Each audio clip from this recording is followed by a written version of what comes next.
शेतकरी मित्रांनो, आता जीके एनर्जी पाठोपाठच इकोझन सोल्युशन म्हणजेच इकोझन कंपनी देखील वेंडर लिस्टमध्ये आलेली आहे.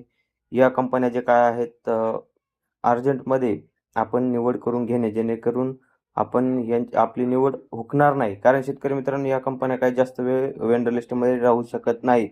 थोड्याच वेळामध्ये या कंपन्या वेंडर लिस्टच्या बाहेर जातील. त्यामुळे लवकरात लवकर आपली निवड करून घेणे.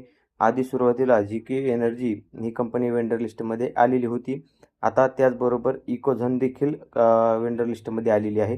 आता ज्या शेतकऱ्यांना इकोझन कंपनीबद्दल अधिक माहिती पाहिजे आहे, त्यांनी आपल्या मराठी कृषी संपदा या यूट्यूब चॅनलवरती जाऊन इकोझनचे आपण व्हिडिओ देखील पाहू शकता, की कशाप्रकारे इकोझन पंप असतो, कशाप्रकारे इकोझन पंप पाणी मारतो. आपल्या चॅनलवर इत्यादी माहिती आपल्याला पाहायला मिळेल. तर शेतकरी मित्रांनो, ज्यांच्या काही निवडी राहिलेल्या आहेत त्यांनी आत्ताच मागेल त्याला पोर्टलवरती जाऊन आपल्या कंपन्यांची निवड लवकरात लवकर करून घेणे.